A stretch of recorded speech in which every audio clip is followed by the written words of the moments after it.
I was at the wedding with Jason, and they were like, "Bro, we gotta go. Mink is babysitting." I'm like, "You got Mink to babysit Tate? Get out of here, bro! Go."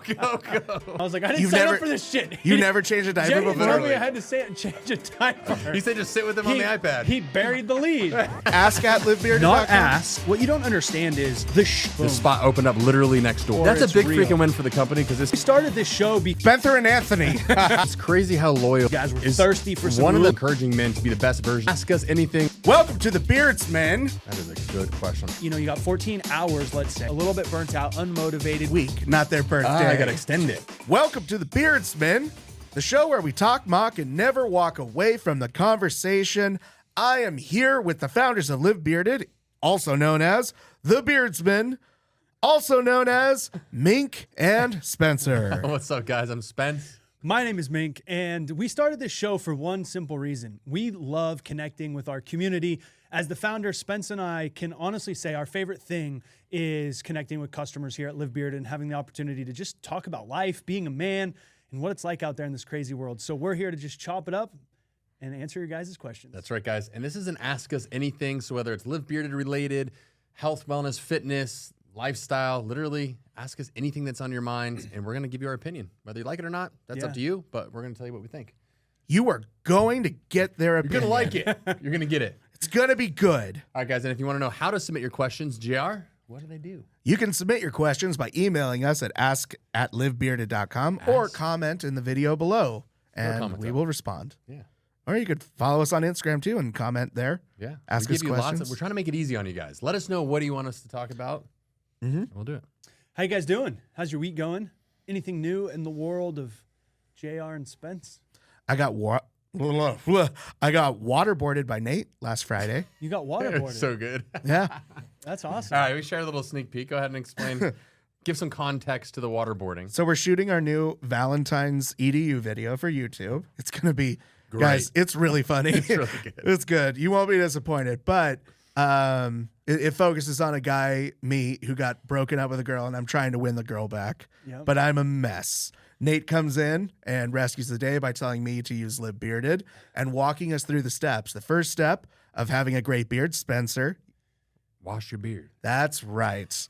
Wash your beard. And the idea I had when I was writing, because visually I think it would be super funny, was me laying across my kitchen counter and having my head dunked in the sink with a water sprayer, just like blasting my beard. That's totally how you wash your beard, right? Yeah, it's absolutely how you wash your beard. Yeah. But I thought it would be so visually there's some funny. interesting thing going on at JR's house. Oh, yeah. It's so. Yeah, go ahead. Oh, okay. Good. So I'm laying across the counter. I'm like, yeah, we think like it's going to be real funny. And we're like, let's do the close up first. And so Melena's like standing on the counter, camera pointing down with my head, like leaning back into the sink. Nate takes the water. He starts spraying my face, and it's a lot more water than I anticipated. It starts going in my nose. My beard's already kind of sudsy because we're like pre-empty. He's like, gotta wash your beard. He takes like our beard wash, blasts my beard with it, then hits me with the water. You just see this water and suds just cascading into my nose and my mouth. Yep. And I'm drowning. I drowning. drown on camera. Amazing. And it is worth it. The reaction was great. Yeah, but someone did obviously CPR because you're still here. Yep. And the beard looks great. Yeah, beard looks Clearly the great. products Beard work. survived. Yeah. I trimmed it up in the commercial. So did you get the girl back? I guess you'll have to wait to see if I got the There's girl. a twist. There's a twist at the end. There's that you a do wanna twist. Check out. Yeah. It's a fun twist. Yep. Fun's one way to describe it. And you, Spence, how you doing? How's dad life going? Dad life is great, man. I feel like this is gonna be the update for a It's while. gonna be the update. It'd be like weekly. I need like weekly It is. updates. All right, Yeah. reporting back on this last week. I only got peed on one time. What?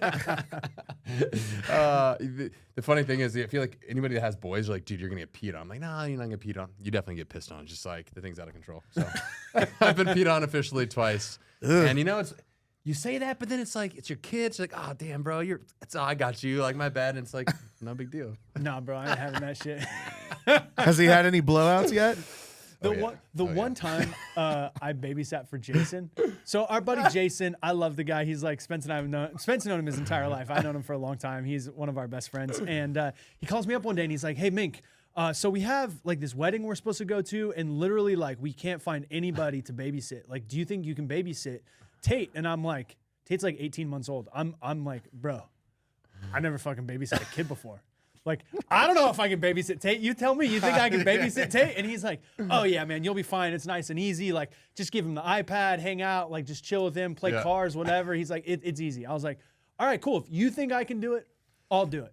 So I get there, and they're like, okay, Nicole, Jay's wife, is like, okay, let me show you, like, what to do, like, if he, like, shits himself, you know? If you need to change a diaper. And I was like, wait a minute. Wait, that might happen? I have to change a diaper? I was like, I didn't sign up for this shit. You never changed a diaper Jay before? told me I had to change a diaper. He said just sit with him on the iPad. He buried the lead, right? So I was at the wedding with Jason, and they were like, "Bro, we got to go. Mink is babysitting." I'm like, "You got Mink to babysit Tate? Get out of here, bro! Go!" Oh, so you never changed a diaper before? That was like never. Still never. Oh, you got out of it. No. Yeah, I didn't give him anything to eat or anything to drink, so he didn't. I'm just joking. Really kept that kid. The whole reason why Put a cork I in brought him. this up is because Nicole's like, just be careful he doesn't piss on you. I was like, what? I gotta dodge shit and piss? Bro, This is not what I signed I'm up out. for. And she's like, yeah, maybe just like when you open his diaper, just like push the front down just in case he starts pissing. New fear unlocked. I was like, yo, I'm not ready for this. Yeah. On the parent side, on the product side, they make fucking products for everything. So we're talking getting pissed on. There's a product literally called the PPTP. And it's this little it's tiny, and you're supposed to put it over the pecker so you don't get sprayed on. I'm like, how are you gonna put this tiny little thing on this tiny little thing and expect it's like use a fucking like a towel or something? Yeah. But the products that these people are making to sell to these parents looking for any solution to their fucking kid, it's a thing. Yeah, it's a thing. So Maybe I'm learning about all the Liberty needs to get in gadgets. that game. I feel like you just want to get a little cone, like a medium-sized cone, right? And you just like slightly pull it up and put the cone in there, yes. right? Take And it then out. if he pisses, it just pisses all up in the cone and then drains down. There we go. on Just gotta clean them up. Clean him up. Better him than What's me. wrong with like a hand towel? You just I like just throw do a a towel. Just throw a towel. Yeah, it's yeah, fine. for sure. It's fine. I mean, that's funny. They create What these a- little Dude, there's teepees. What other random products There's you guys products got? for everything. There's shushers and sleepers, and there's like a What's a shusher? What? Shh. It's trademark, bro. This product is this little electronic thing that literally shushes, and you just put it on and it plays music like white noise to help him sleep, so you don't have to go shh. It's okay, buddy. Shh. And they trademarked it. They're the only ones selling this fucking thing, and I bet it does like crazy. There's a gadget or gizmo for everything, and it's like, dude, our parents didn't have any of this shit, and we turned out just fine, right? But people obviously We turned out just fine. We're fine. We're guys. fine. We're fine. Yeah, but it's wild, and this shit's expensive. But Power to you, bro. Yeah. Dad life's rocking. that life's rocking. Yeah. All right. Maybe Liv Bearded should get in Yeah. the baby game too. Maybe like we make like baby beards or something. Maybe we have shirts that say "Don't get pissed on." It shows like a little baby with a wee all over the place. Yeah. There's something there for sure. What's new with you, bro? What's going on? Man, that's a good question. I don't know. Nothing. I'm just grinding right now. I got back from Australia. I got back into the flow of things. I'm just working. I'm going to Cabo next weekend. Oh, nice. Never been to Cabo before. Quick pop down. Just it's a only little, like a 2-hour flight. little weekend trip. Yeah, there's a Right. place down there I've always wanted to stay. It's like this really cool hotel. It's Yeah. like right on the cliff. Yeah. And so I'm going to go there. But just working, man. Yeah. Like gearing up for the podcast to come out and just my own stuff. So, sometimes in life you got all sorts of crazy new stuff going on, like a baby and all Yeah. these things, and life is exciting and da-da-da. And then sometimes you're just like in it. It's in the flow. Just in the Yeah. like day in, working, grinding, like nothing really new. And I think like anything, there's like seasons, peaks and valleys. And so I'm definitely just head down working right now. I'm really excited. We got a couple of new hires for Live Bearded. Game changers. Behind the scenes coming up hard. That's going to Yep. be great. I'm excited for that. And a few personal things working on. But Okay. so what questions we got today? We got some good ones from the community. First question we have is from Gary. Gary asked, "Hey guys, what is the difference between using a wooden comb or using a beard brush? Or is there any difference? Is one better than the other? Also, there's the acetate brushes, so let's just throw that in the mix too." Throw them all in there. Yeah, the biggest difference on a comb versus a brush. So a brush is going to have thousands of bristles. It's going to really help like stimulate the skin. So if you actually have a shorter beard or if you're trying to grow a beard, the brush, the stimulation from actually using it on your cheek hairs will bring blood circulation to the surface and actually help promote growth. So if you have a shorter beard, it's more bristles to essentially get your beard hairs to kind of lay down. Obviously, if you have a longer beard, then the brush isn't going to get through the hairs, in which case the comb's a little bit better. So it kind of depends on what length beard you have. Would be one of the questions. But So you recommend the brush for guys who want to like stimulate growth or just like have like a bigger yeah, the or brush have really a short good if you're trying beard? to get like cheek hairs. If it grows out all wild, you want to get the cheek hairs to lay down. Use the brush, and that'll really kind of train those hairs to lay down. But Okay. then to get through the longer parts of the beard, you definitely want to comb. So they kind of worked a little differently. Okay, that's good. Well, that's what he wanted to know. Yeah. I You didn't know that? I always like when I see our boar brushes Yeah. that we have, it always reminds me of like horse care. Like that those are the brush it Yeah. looks like the brushes you use on a they- horse. Like they're definitely a lot smaller, but like I remember brushing horses as a kid with something that looked really You similar to brushed that. horses as a kid? Yeah. Really? You've never brushed a horse? I I've have ridden a horse. I don't know that I've ever brushed a horse though. Oh, I had to brush the horse before I was allowed to you ride. let Yeah. Like you got to brush the horse, clean it, and then you can put all the stuff on Fair it and enough. saddle it up. Yeah, that makes sense. I didn't grow up with horses, so I just rode a couple times. Clearly, they didn't have to put in the work to earn the ride. They just got to get on it and Yeah. go. But Well, put in the work. It was actually really scary. I could never go faster than like a trot on a horse because my legs were short and I couldn't like figure out how to grip the horse. So I'm just like bouncing up bouncing and down, and racking Sounds myself. terribly uncomfortable. It is. It's so uncomfortable. I watch, I mean, you see dudes in movies riding horses and like galloping super fast. And I'm like, no, that's not real. How they got like a pillow underneath them or something. There's no way that they're doing that, but people do it. I don't know how, but they It do reminds it. me of Yellowstone. There's like the season where what's the one dude who's just like he gets bucked off the horse and he's the bull rider Jimmy or Oh, something. Jimmy, yeah, Jimmy. So like yeah. when he first started learning to be a cowboy and they went on this like 12-hour ride and he like falls off the horse and he can't move and his ass is like completely up. chapped and bruised up. I've got a funny picture of me as like a 10-year-old Spence. And we were in Colorado on a trip and went on this horseback ride. And I have this cowboy hat on and I'm just fucking pissed. You look at me and I'm just like, I'm sad, I'm pissed, I'm just hating life. It's because I almost got bucked in the face by this. So we were riding down the trail. There's these like old trail horses, right? They're like, put kids on them, they're not. But for whatever reason, the horse in front was pissed and he reared up. And what felt like the hooves were like this far is probably like 10 feet away from me because I was a little kid. But it kind of I was kind of traumatized and didn't want to ride a horse for a while after that. Yeah. I've got a picture. It's a nice memory. You guys ever fallen off an ATV or a dirt bike or something? Oh, yeah. Ooh. I mean, I grew up when I was 12 years old. I got a dirt bike, and we used to go riding. We go camping in the summers in the mountains, and I used to ride a lot. I never had any bad accidents, but I wrecked a couple times for sure. Yeah. Knock on wood, never had any like injuries, but Yeah. definitely Yeah. falling off. I had a couple Especially wipeouts where I was like, man, if I wasn't young, I probably would have broken a hip or something. Yeah. It wasn't on ATV. it wasn't on a motorbike, but I've got a scar at 9 stitches on my forehead. I was like 12 years old. And I was bombing my bike down this hill, and I hit this crack just right. Wasn't wearing a helmet like an idiot because I was, a kid. I was like, I don't need a fucking helmet. Yeah. I don't need a helmet. That's not cool. Went off the lip, straight headfirst into a tree.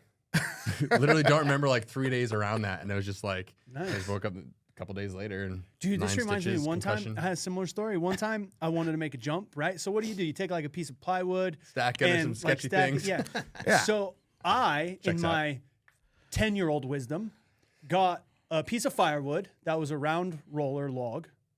I put the round log down and I put the 2x4 against the round log. So it was This is some great engineering. Yes, exactly. So I go down the hill off the ramp. The roller, like the log, rolls out from under it.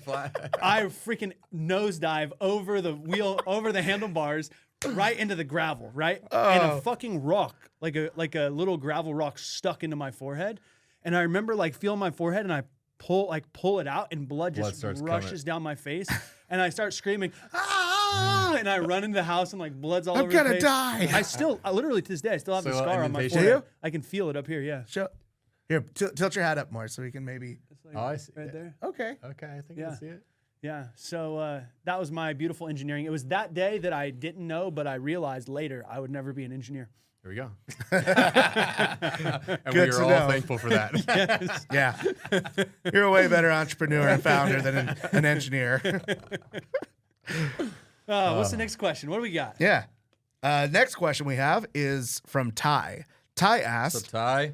I was listening to your episode when you were talking about how old the universe is. Oh, this is a little bit of a philosophical question. Nice. Yeah, he asked, I was listening to it when you were talking about how old the universe is, and I want to know what you think. Did the chicken or the egg come first? It's a classic debate. It's like if a tree falls in the forest and no one's around, it did it fall? But so what do you think? There's a really interesting docuseries called One Strange Rock.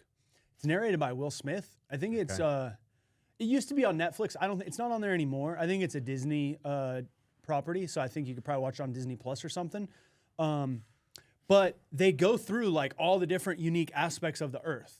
And one of the episodes is like basically they say like how rock turned into life or something.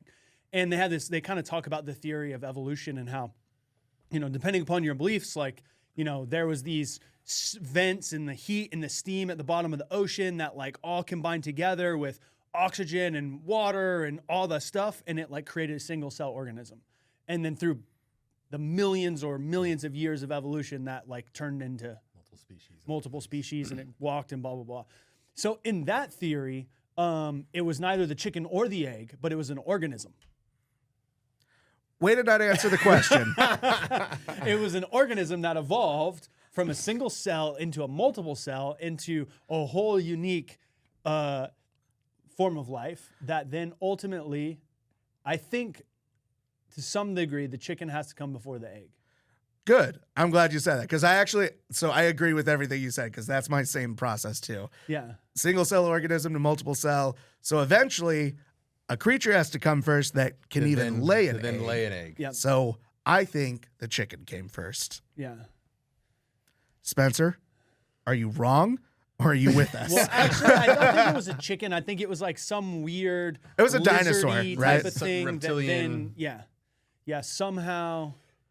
Yeah, I don't know. Eventually became a chicken. It was an amoeba chicken. Yeah. Amoeba chicken. I mean, that's one theory, or the other theory is like God just said, "Boom, chicken," and then he said, And KFC "Boom, was other born." chicken," and then he said, "You chickens fuck." And here we are.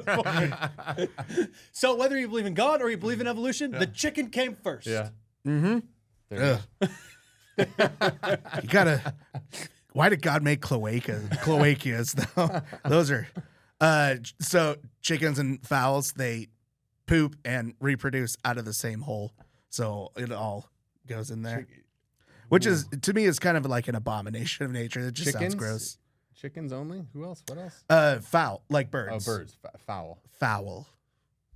I'll be honest with you. I never paid attention or even I was like gonna say, thought about I any never of had this that stuff. thought before. Oh. Yeah, I don't know why JR did. that a but- true fact? That's All cloac. fowls? Well, I know chickens and ducks for sure. Yeah. Okay. Because Waterfowl. ducks are really like, bad. So just, we're all adults here. So like in humans, there's the vagina and then there's the ass, right? And so they have different functions, Yeah. obviously. In chickens, they just have an ass. Yep, they have a single hole that does everything. I mean, you could look at it as gross, or you could look at it as very, very functional. Yeah, it's the same Highly thing. functional. It's highly functional. Yeah, same thing for for the male too. They got the penis and the butthole all in the same place. That's not true. That's true. How does the butthole turn? How are you so penis? studied on this? I want to know. This was. He was making a movie once upon a time, and he had to do some research. research. I'm digging a hole. I don't know if I should even explain any further. You know what? No one. Don't. Let's not. You asked ChatGPT to tell you weird facts. Oh, I think yeah. that's You're what just it told prepping you. for the episode. That's Yeah. Okay, Yeah. we're not gonna walk away from the conversation. We're gonna. So how did this come up, JR? I was watching TikTok and someone brought up horrible facts of the animal kingdom, and this was one of them. The ducks are like So then you questioned maniacal. it. Yeah, You I had to questioned it. research to I looked it verify. up. Okay. I cannot recommend this, but no one go on Google and Google image search a duck's penis. You will be scarred. As Mink search. You clearly did. I clearly did, and I'm scarred, and it really altered my perspective on the world. I don't know how we got here. I don't know how we got regret. here either. I regret bringing us here down this path. And the next question. Yeah, I'm on ChatGPT right now. You know what we should do? We should you as the host of the show Okay. should bring us one wild, random fact about life. And maybe it's a fact, maybe Fact or it's fiction. not. Maybe Yeah, it's like fact or like fiction. this. Like, is this Yeah, real or yeah, no? exactly. Like, fuck So, no, there's like, no way that's real. ChatGPT, tell me 10 random facts about the animal kingdom. Don't seem believable. Kingdom that don't Okay. seem Let's get AI up in real. this. All right. ChatGPT just heard everything I said. They're like, I can't top that. I don't want to be part of this The animal conversation. kingdom is full of astonishing and almost unbelievable facts. Yep. Here are 10 intriguing Duck-ass. ones. Yeah, I can't pronounce this. Toratopus de Hornali, the immortal jellyfish. Oh, I've Immortal. heard of those. The species of jellyfish is capable of reverting back to its juvenile form after reaching maturity, potentially giving it the ability to live indefinitely. Wow. That's pretty Someone crazy. tapping into that and trying I'm to surprised. dissect the I'm surprised genomes someone of- definitely yeah. is. Yeah. Parrotfish sleep in bubbles. Some species of parrotfish envelop themselves in a transparent cocoon made of their own mucus to protect themselves from predators while they sleep. Yum. This is crazy. Dolphins have names. Dolphins use unique whistles to identify each other, similar to how humans have names. So Interesting. Oh yeah, what up?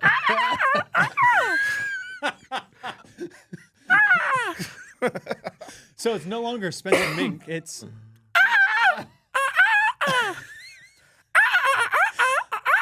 oh man. oh my gosh, how annoying did that get? We just lost so many subscribers sorry, right guys. there. All right. Octopuses have 3 hearts. 2 pump blood to the gills, while the third pumps blood to the rest of the body. That's interesting. Okay. Kangaroos cannot Aussie. walk backwards.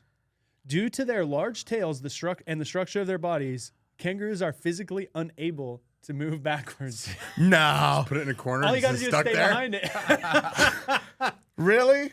They can't move back. The animal can't figure out how to walk backwards. I want to put that to the test somehow. Oh, this We is should crazy too. test that. Frogs can freeze without dying. Certain frog species can survive after being I feel like frozen. I've seen that. Their hearts stop and they don't breathe, but they can thaw out and hop away. Wild. All right, those are all All my right. random facts for today. What's the next Thanks, question? ChatGPT. Yep. And also, drop us a comment. Do you think JR should bring us a truth or fiction in the beginning that we have to process? Something wild. Or, Wild, I like heard this. a fact the other day that was like, and actually I watched a video on how to deliver really good speeches. Like if you're speaking in front of a crowd, and they said one of the best things you can do to pull people in is tell them a really weird fact, but then somehow relate it back to like whatever the purpose of the talk is. Okay. And he was like, for example, there's more people alive today than have ever existed in the history of the world. I was like, how's that possible? Because like people have died for all of human history. How do we have more people alive today than have ever lived throughout history? I still don't buy it, but he said it was true. Because of the Okay. compound growth over time, it's compounding. So okay. Okay. Yeah, I don't know the math behind mean- it, but like it seems wild. Yeah. I'm really bad at math, and I've gotten it wrong every time we've had a math question. So Yeah. I'm not We'll going go to there. attempt Anyways, it. Thank you for the question, Ty. We're going to Ty. move on. I don't think we answered that. We got it enough. no, the All chicken right. came We went first. somewhere. That's Chicken right. first. Yeah, the chicken did come first. All right. Last question is from James. James asked, can you tell me a time when Live Bearded had a big problem and how you guys solved for it? What do you got, Spence?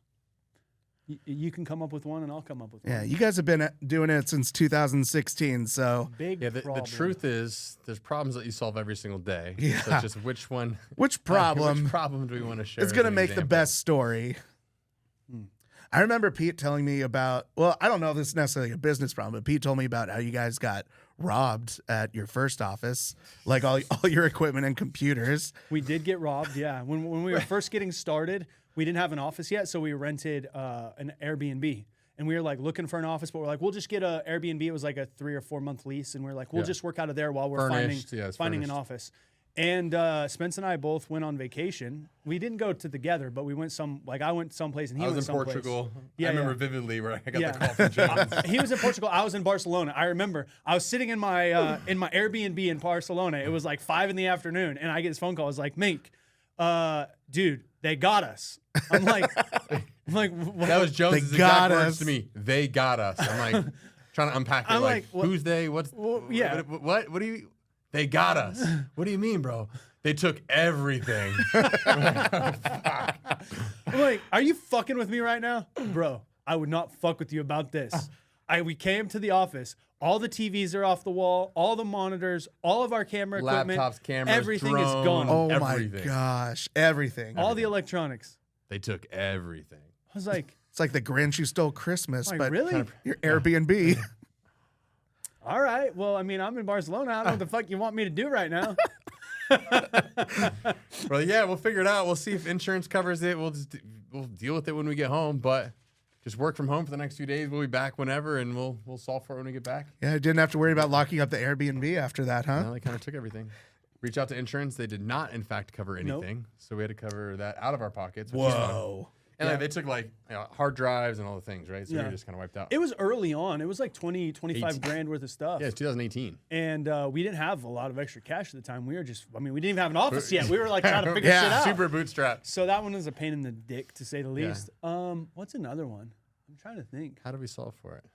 So that one you just saw for it with some elbow grease. Well, I think when you go to solve problems, like, what do you have control over, right? Like, it's easy to have a problem and get like frustrated, and we're on vacation, we're halfway across the world. Like, we could have easily let it ruin our trip, but it's also like, what can we control? What can't we control? Yeah. Let's deal with the facts. Let's not like get over emotional about it, and we'll deal with it. What's something that was like a real hard like obstacle for us to overcome? I mean, I feel like you guys are communicating telepathically right no, now. I'm trying to think. It's like, you know, in the beginning, the biggest challenge at times was just cash. Cash like paying flow. for inventory Yeah. when you don't have a lot of we don't have a lot of money, and then you got to buy inventory. And I mean, Spencer and I didn't pay ourselves for a year and a half. Yeah, 18 months. So I was living off credit cards. He was living off savings and just figuring it out along the way. I mean, that was hard. That wasn't a business problem. That was just, you know, the process of getting a business up Part and of running. being a business owner. Oh, Phil fuckery. There's a problem. All right, good. We got it. This looks that one juicy. stings. Oh man. Well, so when we first started developing products, you know, you don't know anything about manufacturing. I had some contacts in the manufacturing space. They referred us to a friend. We start working with this friend. Handshake deal. Yeah, we didn't have any contracts. We didn't understand anything. Fast forward like 2.5, 3 years into the business, and now we got a business. We're doing a few $1 million a year in sales. Like, we've got some team, we got an office, and we were trying to develop additional products. And what ended up happening is he didn't give us access to any of our formulas, any of our products. He's like, you can't make these anywhere else with anybody else. Like, I own them. We didn't own the formulas. We thought we did. And again, contracts keep honest people honest. We didn't have a contract. It wasn't spelled out as a handshake deal referral. We were inexperienced to a certain degree. We didn't know any better. So we learned the hard way. Whoa. So we got into this like really dangerous situation where we realized that we couldn't, because he was, in the beginning, he was great because he helped us get started, very Low low MOQs. MOQs, things like this. But also, like, what made him really great also made him really bad when we got bigger. And we started to outgrow him, and we needed to find a different manufacturer that could support us at a bigger level. And when we tried to make that transition, he was kind of like, no, fuck you guys. And we had this period where it was like 18 months where we were developing a relationship with a new manufacturer, and we had to kind of reformulate things from the ground up to some degree because he wouldn't give us the formulas that we had originally. And we had this period where we were like, okay, we can't tell Phil what's going on, because if he just like, he could just turn the switch off in the business. If he's like, oh, you guys are leaving me, like, I'm done. I didn't think about that. And Yeah. you're, We'd have you're no done. product. And then we would We'd have dry no up, we'd be product, done. Yeah, right? out of Because it business. took us like almost 2 years to like get new manufacturers, new everything, and everything back up and running. And so we just had this period of time where like we didn't control our destiny because we didn't own it. That's scary. And we were definitely on, it was like a nightmare. For like a year and a half. Yeah. And we bridged the gap, and, you know, it was tough because just being in business when you're not in control of something, like your product, man, it's really dangerous. So what happened? So Phil held your formulas, and you found this new manufacturer that was going to that you were going to do business with. Yeah, we used it as an opportunity to actually improve. So we said, here's our original stuff. Okay, let's turn this into a positive. Yeah, we're having to switch manufacturers, but what can we learn from this? How can we actually make this better for ourselves, our company, and our customers, right? So we reformulated everything from the ground up. We took all the feedback of what people loved about our original formula with Phil, and then improved on it, iterated on it to bring a kind of 2.0 with the new manufacturers, with contracts, with all the things we should have done out of the gate. Yeah. So we spun it into a really positive thing because that yielded the products that we have today, which are much, much better. So yeah, I mean, I say this all the time. The road to success is paved with failure. And our biggest failure in the beginning is we have never manufactured before. The first time you do something is the worst time. So we just were like, oh, you'll make them for us? Great. And we just like took off running. low MOQs, you only have to order 500 at a time. And truthfully, like the best way to start is a minimum viable product. And that's what we did. And we just went through this period where we thought he was our friend, handshake deal. He was like always supporting us along the way. And then when it came down to it and it was like, hey, we're going to try to get a second manufacturer, when he saw his business was threatened, he was like, no. Like that's when he put the handcuffs on. And then that's when we had to go really rebuild kind of all new relationships in manufacturing. I guess this was like 2.5 years in, 3 years in. So that was a nightmare. And then we had to reorder everything all at once and we didn't have the cash. So we had to go get like a loan from the bank to finance all the inventory. We had to forecast all the reorders to where we're selling out of the old stock before the new stock landed across all the SKUs. They all sell at different velocities. So like that equation was just a nightmare. It was a huge project. That's probably the biggest problem we've had in terms of just purely the biggest impact on the business. Yeah. There's challenges within the business, cash flow, profitability, marketing cost. Like there's a bunch of things that come up, but that was like a big problem that we had to like strategically solve for. And it was over the span of probably 18 months, almost 2 years. And when was that? You opened in 2016. Yeah, and we realized this like probably 19. mid 2018. Yeah. And then it took us till 2020. like right after COVID, like March, April, we relaunched we had new packaging, new labels, and then the new formulas. So we kind of like relaunched everything. And yeah, I mean, you said it perfect. It's like, you're going to fuck up. And how do you use that as an opportunity to grow and become better? And that's definitely what we did with 2.0. Everything was improved. And that really helped us take everything to the next level. Yeah. Cool. So things broke and from the ashes, you made something better. Yeah. There's a lot of things along the way too. Like, a lot of like warehouse issues. Think about when we first started, we used a third-party warehouse to help fulfill the orders. Minimal viable, let's test, get orders, have them at a certain order threshold. We said, we can do a better job, have a better customer experience, build a team, have a warehouse. There's things we didn't realize that would come with finding a warehouse. So it's like finding the real estate space, forecasting how much space you need. We got into it, our first one, thinking, oh my God, we have so much room. We can play basketball over here. We can hang out. We outgrew it in like 3 months. We're like, oh fuck, this thing is tiny. And then you're like under a real estate contract. Then you have to look for new space and pay to break the lease. And there's always things that are coming up. I mean, just in that alone, we're still dealing with outgrowing warehouses, looking for the next one. Problems just. I feel like landlords nonstop. should be more open though to business. Like if a business is doing well and they need to get out, like find someone to take over their lease so the landlord doesn't lose out. But yeah. I get both sides. Yeah. Yeah, I get both sides. Yeah, it is a series of big, small, potentially catastrophic problems that happen. We said this on the last podcast, but a mentor of ours said, being a business owner is signing up for psychological torture.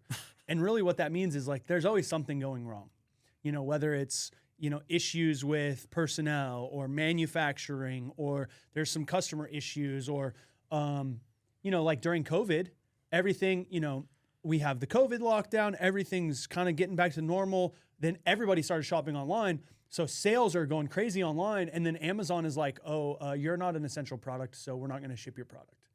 So people would order on Amazon and then Amazon wouldn't ship for a month. what?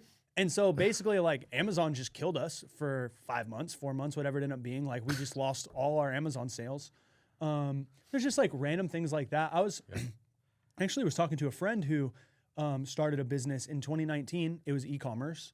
And when COVID hit, I didn't realize this happened, but she told me that she was shipping with, I think it was FedEx. It was either FedEx or USPS, one of the two, I don't remember. But she did like a viral video that like went crazy and she sold like 20,000 units, which was sizable. Yeah, That's exactly. great. And because of COVID, whoever it was, USPS or FedEx, I don't remember. Carrier. Yeah, didn't ship the orders because they were like, this is non-essential. And so they literally held on to 20,000 orders for like 90 days. Holy shit. and she ended up having to refund Refund almost and just everybody, all and the then reviews, the she scams. lost Oh like my God. multiple six Credibility. figures on it, and the business basically died. Yeah. So she went from like launching viral video, 20,000 orders almost overnight.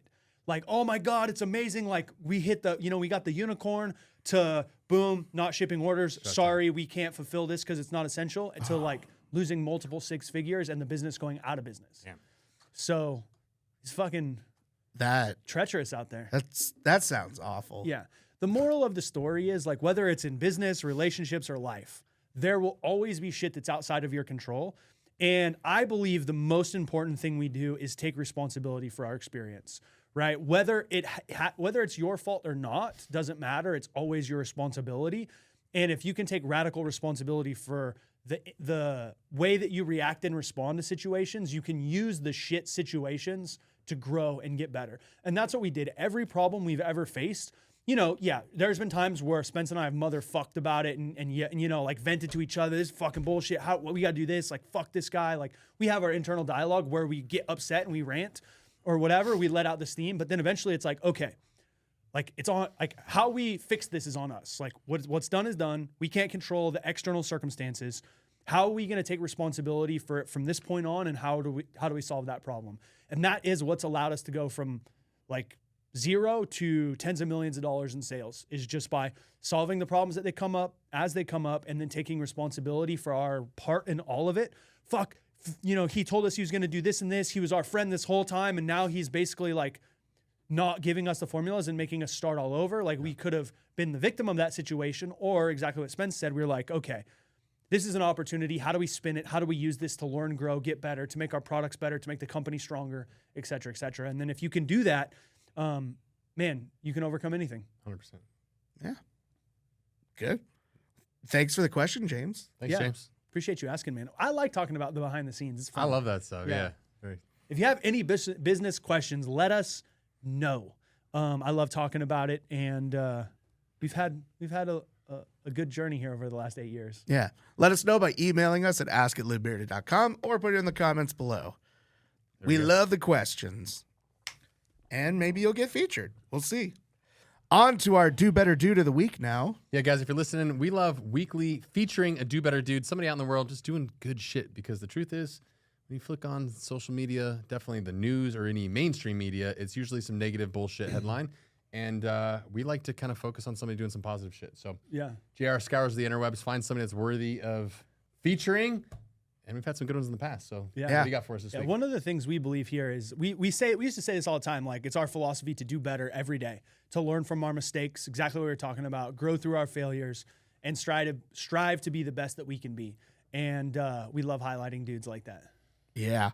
And this one, I threw you for a loop last time. Last week's Yeah. was some clickbaity headline. What do you got this week? This one's a little more straightforward. This one's not going to take as much thinking. All right.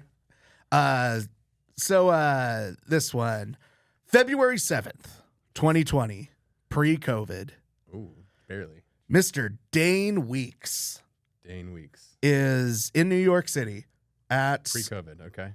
a bus, or he's exiting the subway and he's on the street when he's approached by a woman he does not know. She comes up to him and she hugs him and she whispers in his ear, "Please pretend that you know me. There are 3 men following me." And she tells him that, and Dane is taken back. He's in New York City, so he starts to think that maybe this is a setup, maybe like he's about to be pickpocketed or something's going to happen. When Dane heard her speak that, he felt like she was being very sincere, and it felt true because she seemed scared. So he held her by the hand and they walked the block. And Dane doesn't typically take the subway or walk that block or anything. So the fact that he was there was a blessing for her because, she was there alone and she was in fact being followed by 3 men who had followed her for several blocks, and she was getting nervous and scared, and she saw Dane, who was just standing there. A big, handsome stud of a man. Also, he has a beard. Yep, of course. Just wanna I'm say- not surprised. Yeah. She felt safe enough to approach him and ask him for help. And he stepped up and he was just present. Like, he didn't have to fight off any dudes. He just pretended to be her boyfriend, walked her home, and they just talked, had a conversation despite like the really scary situation that was going on, and got her home. And she was very grateful. He was really happy to help. He got a great story out of it. Solid. But very classic example of a dude who was called upon at a moment's notice. And while it may not have been a lot of time or a huge effort, him just doing that simple act of just being present and just being there with her probably kept her from getting hurt. I don't know what would have happened, but she definitely would have been hurt or taken advantage of. Made her feel safe. Yeah. I mean, that's proof right there that growing a beard will have you be perceived to be a protector, provider, right? I mean, hey, there we go. Yeah. It's got a great beard, nice, friendly smile on the face. Man, it must be a nightmare for women out there for like have to go up to strangers and just do stuff like that. Man. That's tough. And being in his situation too, I could see how if he's not normally in the subway, you're in New York City, it's like, okay, is this a scam? Is this a setup? Like, what's going on? But for him to trust his gut and go with it and be there to provide and help her out, like. Yeah, it's a blessing. Yeah, he could have easily just been like, this feels scammy. Yeah. I feel like I'm going to get jumped. Yeah. Stuck with it, though. Yeah. Very, very sweet. There's very sweet and short story. I don't know about you guys, but as like a man in situations like this, I feel like that's part of why I want to be healthy and in shape and physically capable. Like, God forbid a situation like this ever happens to anyone, but to be in a position to be able to step in and help out, right? Yeah. And provide and protect. I think there's something inherently in all of us that wants to do that. Being able to actually step into that situation in the moment to do that is something else. But I love hearing stuff like this. Have you guys ever been, or have you guys ever found yourself in one of those fight or flight moments? Something just like that, whether you're protecting someone or whether it was just you, like just being aware in your situation? Not like this. I've got a couple experiences traveling. One time I was in Costa Rica, and I went to the casino and I won like $2,000.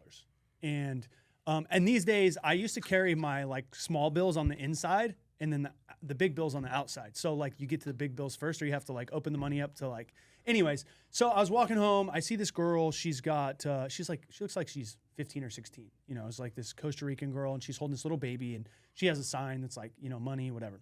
And I just won a bunch of money, and I wanted to give. So like I pull out this fat wad of like $2,000, right? And I flip through all this money to get a $20 bill, and I give it to her. And behind her were 3 dudes. And there was like, she was kind of in front of like a 7-Eleven or something, and like 3 dudes were kind of standing off in the distance behind her, and they see the cash. And then I like look at them, and they're looking at me, and I put the money back in my pocket, and I start walking. And next thing I know, these fucking 3 dudes are following me, right? So to the point, like anybody who tells you if you're in a position like this, like never fight, never engage, just like get away, you know? So I just like started jogging and went back to my apartment, which was like a couple blocks away. They never followed me. So that wasn't really the scenario, but the only time I think you said 3 guys, like there was legitimately 3 guys following me because I had a freaking stack of cash in my pocket. There was another scenario when I was in Thailand, and I remember I was there by myself, and I came out of a restaurant. It was maybe like 11 or 12. It was a little bit later. And there was this girl in front of me, and she was literally like 5 foot tall, 100 pounds.